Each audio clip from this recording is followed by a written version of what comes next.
Bismillahirrahmanirrahim. Assalamualaikum warahmatullahi wabarakatuh. Perkenalkan, saya Sani Ramadan, NIM 1291701. Di sini akan mempresentasikan review paper pengelolaan kualitas air dengan judul Bioenergy and Water Quality Modeling for Eutrophication Assessment of El Panch Reservoir in Peru. Nah, saya memilih paper ini karena paper ini simulasikan model dan mengkombinasikan model bioenergi dan model kualitas air untuk menghitung nilai eutrofifikasi suatu perairan. Daerah kajian yang dipilih adalah Waduk El Pane di Peru dengan ketinggian 4.535 meter di atas permukaan laut, dengan total volume airnya sekitar 145 kali 10 pangkat 6 meter kubik dengan panjang 15 km dan rata-rata luas 12 km persegi. Diketahui juga interval kedalamannya itu 10 hingga 30 meter seperti yang ditunjukkan oleh inset peta pada gambar di samping, gambar 3.1. Kemudian kita bagi menjadi 6 segmen dengan segmen 2 dan segmen 6 menjadi pusat atau tempat terkonsentrasinya lokasi budidaya keramba jaring apung ikan trout pelangi. Nah, daerah kajian ini dipilih karena telah dilaporkan beberapa kali adanya kematian hewan yang diindikasikan atau dicurigai akibat adanya proses eutrofikasi. Proses eutrofikasi dipicu dengan meningkatnya beban nutrien berlebih yaitu amonia, fosfat, nitrat, dan klorofil A yang dapat memicu pertumbuhan alga. Pertumbuhan alga dapat menyebabkan rendahnya tingkat dissolved oksigen sehingga menyebabkan matinya biota-biota di sekitar waduk tersebut. Nah, kemudian untuk tujuan dari tujuan dari penelitian ini adalah melakukan pemodelan kombinasi bioenergi dan model kualitas air dan juga menilai kontribusi aktivitas budidaya terhadap pertumbuhan alga di Waduk El Pane. Kemudian mengestimasi nilai muatan limbah tahunan yang terbuangnya. Nah, di sini kita melakukan dua model, yaitu model kualitas air dan model bioenergi. Diketahui juga bahwa kegiatan budidaya di Waduk El Pane ini menghasilkan 12.000 kg ikan per tahun. Dan kemudian di sini kami mencoba membuat beberapa skenario dengan meningkatkan laju produksi eh, ikan dengan asumsi akan meningkatkan beban nutrien berlebih.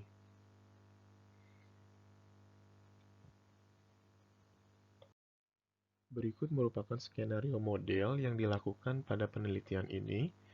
Terdapat 7 skenario. Dengan skenario pertama, tidak adanya proses aktivitas aquaculture atau budidaya. Dan kemudian ada skenario 2 adalah skenario produksi aktual atau produksi memang semestinya yang biasa terjadi di Waduk El Pane. Kemudian kita tingkatkan laju produksinya hingga laju produksi maksimum 150.000 kg per konsesinya selama 1 tahun.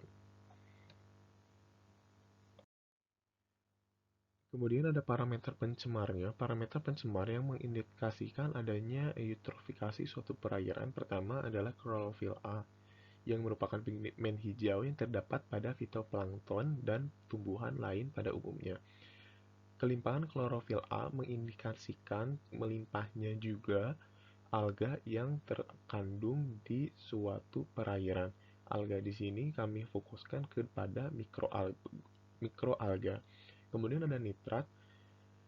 Nitrat merupakan salah satu nutrien yang paling penting dalam proses sintesis protein makhluk hidup, yang kemudian konsentrasi nitrat yang tinggi dapat menstimulus pertumbuhan organisme. Konsentrasi nitrat juga yang melebihi 0,2 mg per liter dapat mengakibatkan eutrofikasi.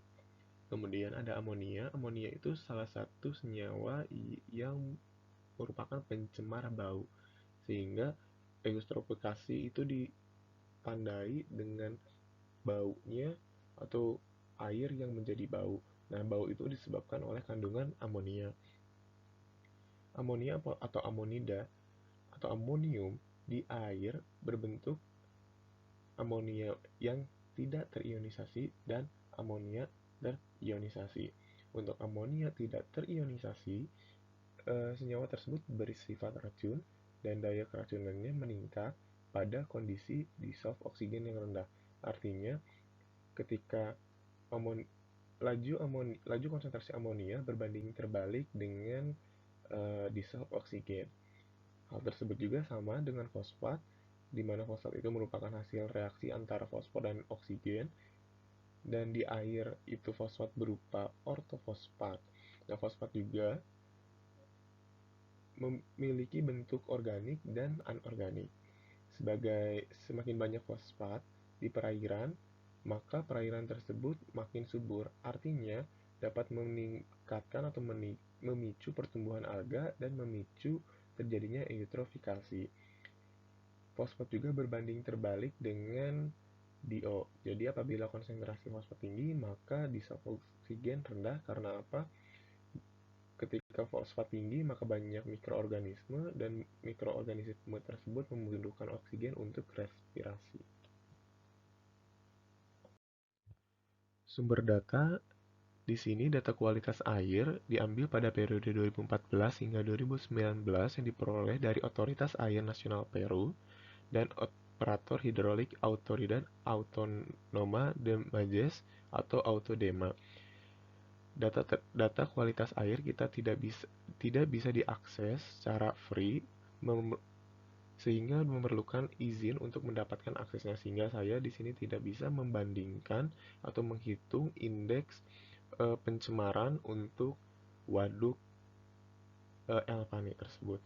Kemudian data lainnya juga dilakukan sampling pada tahun 2018 hingga 2019 menggunakan multiprobe SILEM untuk mengukur klorofil A, nitrat, amonium, pH, suhu, dan dissolve oksigen. Kemudian data fitoplankton disediakan dari laboratorium kualitas air Autodema. Batimetri, parameter meteorologi dan hidrologi disediakan oleh Sedapar SA. Kemudian data budidaya perairan disediakan oleh Kadaster Perikanan Budidaya Nasional Peru. Data tersebut merupakan atau dijadikan sebagai data observasi untuk memvalidasi hasil model. Sekali lagi, data tersebut tidak bisa diakses secara gratis karena memerlukan perizinan lebih lanjut. Dan parameter atau data-data tersebut dijadikan inputan data untuk model bioenergi dan model kualitas air. Untuk menilai eutrofikasi yang terjadi di suatu perairan, diperlukan dahulu simulasi model. Yang pertama di sini dilakukan simulasi model bioenergi. Nah, simulasi bioenergi ini dibutuhkan untuk memperhitungkan pertumbuhan ikan dan demand makanan atau kebutuhan makanan ikan yang berhubungan dengan beban limbah nutrien berlebih. Nah, persamaan matematikanya itu ditentukan oleh persamaan Chanel dan Chapara dengan keluaran model bioenergi yang dapat dihubungkan dengan model kualitas air dalam kerangka terintegrasi. Laju pertumbuhan ikan dan laju pemberian pakan dinyatakan dalam persamaan 1 dengan EC merupakan tingkat energi makanan yang dikonsumsi, kemudian EF adalah tingkat energi yang hilang karena pengeluaran kotoran, EE adalah laju energi yang hilang akibat ekresi, kemudian ER adalah laju energi yang digunakan untuk respirasi, ES adalah laju energi yang digunakan untuk proses pencernaan atau asimilasi makanan. Kemudian kita juga memperhitungkan kepadatan energi ikan. Nah, karena kepadatan energi ikan ini merupakan fungsi dari komposisi perkiraan laju pertumbuhan ikan dan pemberian pakan tersebut. Nah, dalam model ini terdapat asumsi bahwa energi makanan yang hilang oleh EF atau EE dan ES berubah secara konstan. Artinya, energi lain atau energi yang hilang karena proses reproduksi tidak dipertimbangkan, sehingga perhitungan tersebut hanya berlaku sampai pematangan seksual ikan. Artinya, perhitungan atau model ini berlaku untuk ikan yang belum mencapai tahap reproduksi. Dalam simulasi model bioenergi juga diperhitungkan beban nutrien dan memperhitungkan tingkat kontribusi fosfor, nitrogen, dan karbon yang diperkirakan dari perbedaan sederhana antara nutrisi yang diberikan oleh makanan dan nutrisi yang dipertahankan oleh tubuh ikan melalui keseimbangan massa yang dinyatakan dalam persamaan 4, 5, dan 6 dengan keterangan sebagai berikut. Nah, untuk memodelkan kualitas air diperlukan juga inputan fraksi beban nutrien yang didapatkan dari perkiraan model bioenergi. Itu sebabnya untuk menilai eutrofikasi perairan dilakukan kombinasi model bioenergi dengan model kualitas air. Fraksi perkiraan yang sesuai digunakan 65% untuk NH3 atau nitrat, dan kemudian 40% untuk fosfat, kemudian juga 50% untuk karbon. Dalam melakukan model kualitas air diadaptasi the System Dynamic Eutrophication Model untuk menilai dampak kegiatan budidaya pada pengayaan nutrien di Waduk El Pane. Implementasi model dua dimensi dinamis ini terdiri dari sistem 100 persamaan diferensial biasa yang merepresentasikan 10 variabel keadaan dalam tahapan waktu harian. Variabel tersebut adalah zooplankton, alga 1 yaitu chlorophyta, kemudian cyanobacteria, ada chrysophyta, ada Phytophyta, nitrat, amonium fosfat organik terlarut, dan bahan organik terlarut atau DOM, dan bahan organik partikulat atau POM. Alga-alga tersebut merupakan alga yang banyak ditemui di perairan Waduk El Pane. Nah, kemudian untuk melakukan simulasi model kualitas air, perlu dilakukan tahap segmentasi spasial dan fisika. Nah, segmentasi spasial fisika ini bertujuan untuk memetakan persebaran suhu di waduk tersebut.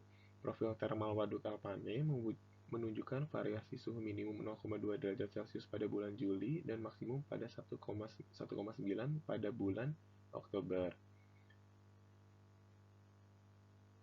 Nah, data tersebut diolah, dianalisis menggunakan bahasa pemrograman R dan dihasilkan stratifikasi termal yang lemah pada bulan April hingga Juli dan stratifikasi yang lebih kuat selama sisa bulan di tahun tersebut. Karena stratifikasi termal ini, diferensiasi vertikal dua lapis terbentuk. Artinya terdapat dua lapisan massa air di waduk tersebut yang dinamakan epilinion atau lapisan atas yang cenderung relatif hangat dan lapisan hipolion yang berada di bawah dengan yang cenderung dingin. Nah, kemudian pembagian segmen atau wilayah itu ditunjukkan oleh gambar 3.1 sebelumnya. Kemudian, nah, untuk menghitungnya dalam simulasi model, keseimbangan massa antara epilimnion dan lapisan hipolimnion diekspresikan oleh persamaan berikut. Persamaan 7 dan 8 dengan keterangan sebagai berikut.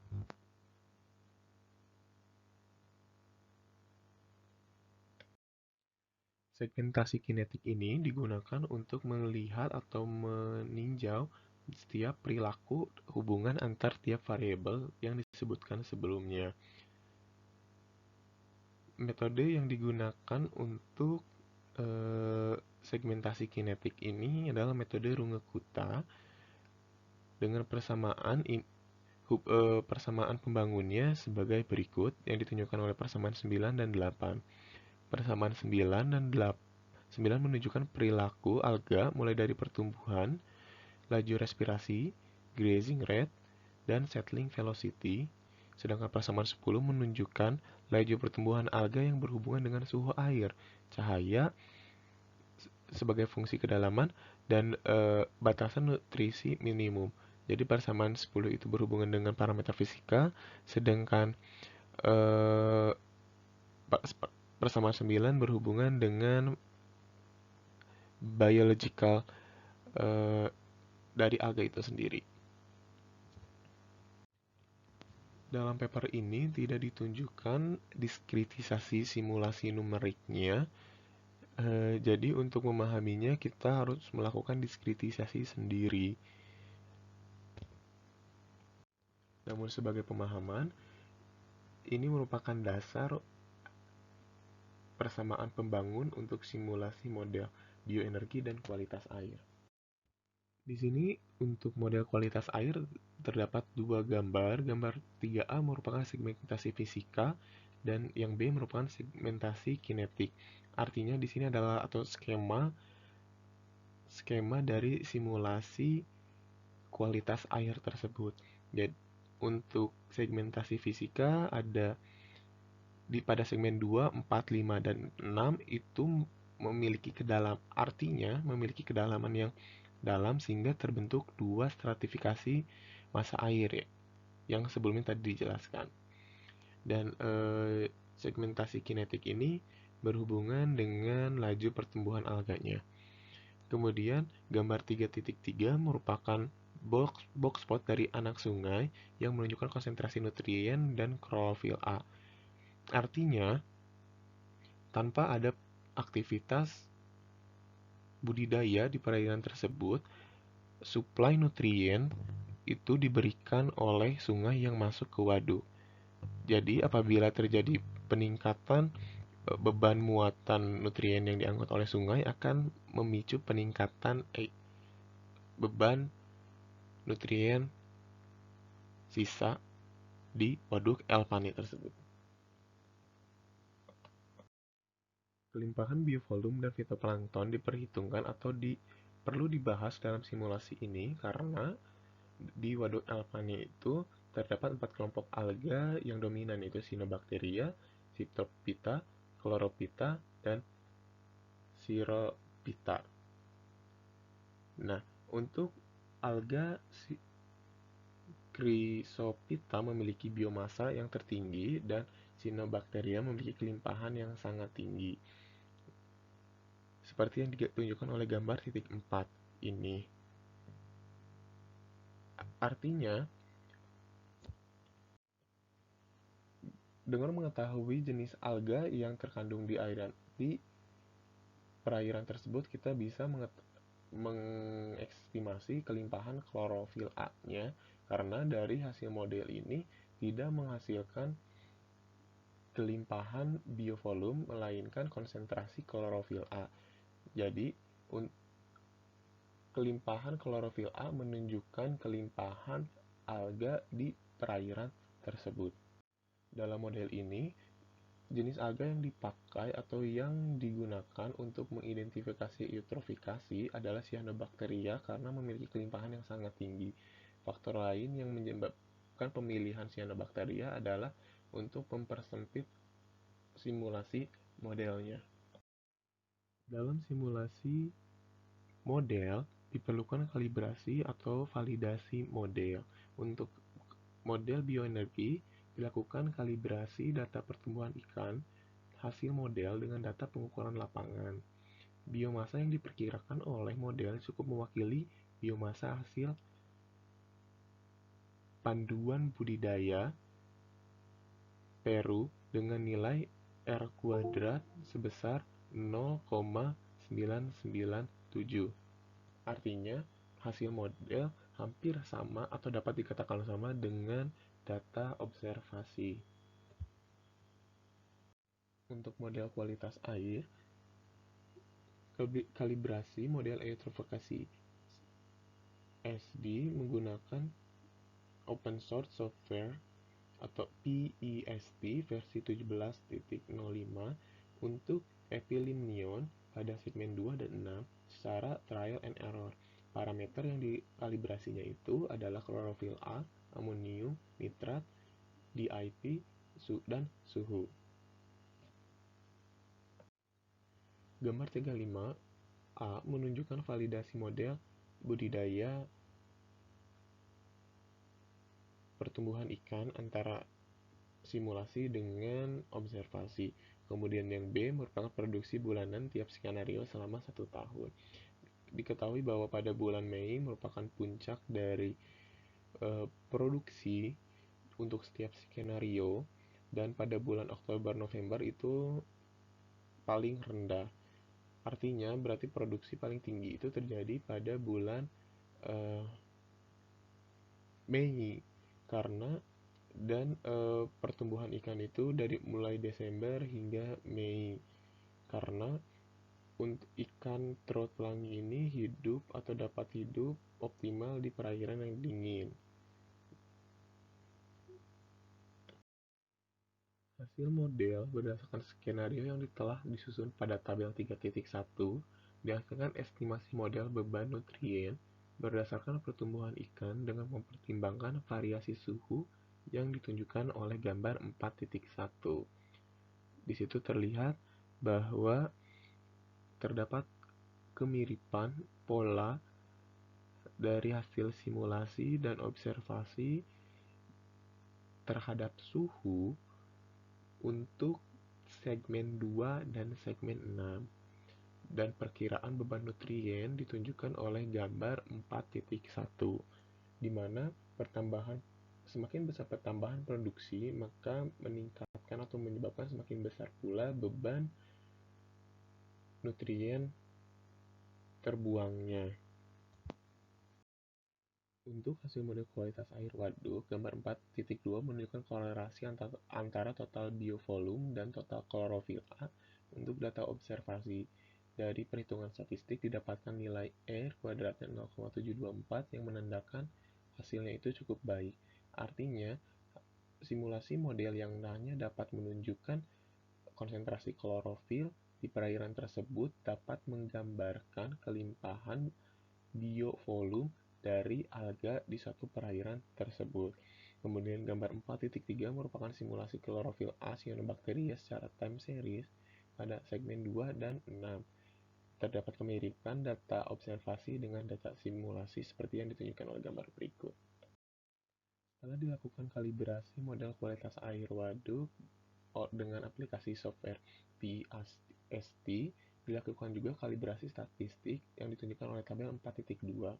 Dapat terlihat bahwa untuk segmen 6 dan 2 terlihat bahwa nilai R kuadratnya itu relatif kecil untuk nitrat, amonia, fosfat, dan klorofil A.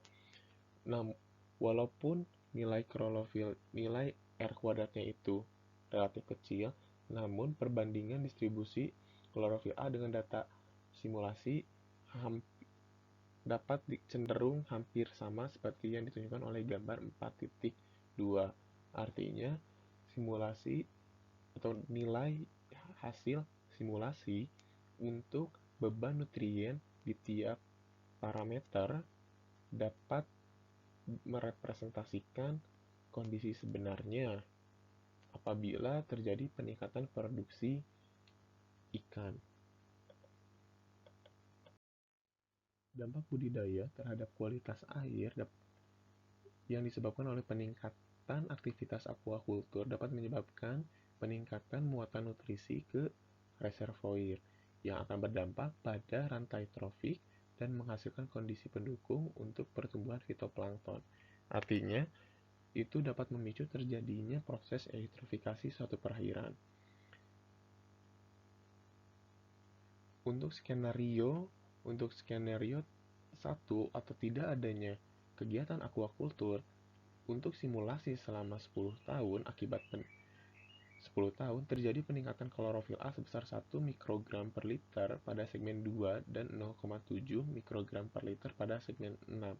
Artinya, walaupun tanpa ada aktivitas budidaya, peningkatan nutrien di waduk dapat terjadi akibat peningkatan nutrien yang diangkut oleh anak sungai yang masuk ke reservoir atau waduk. Nah, mayoritas limbah aquaculture tersebut merupakan limbah partikulat. Ambang batas level 1 untuk biovolume Cyanobacteria adalah 0,25 yang ditunjukkan oleh garis putus-putus ini atau alert level 1 yang menunjukkan adanya produksi mikrosistin. Itu merupakan salah satu jenis dari cyanobacteria. Nah, untuk ambang batas level 2, biovolume cyanobacteria adalah 10 mm3 per liter. Namun dari hasil simulasi yang ditunjukkan oleh Boxford pada gambar 4.5 tidak terjadi kelimpahan cyanobacteria yang melebihi batas ambang level 2. Namun, untuk skenario 5 hingga skenario 7 berada di atas ambang level 1.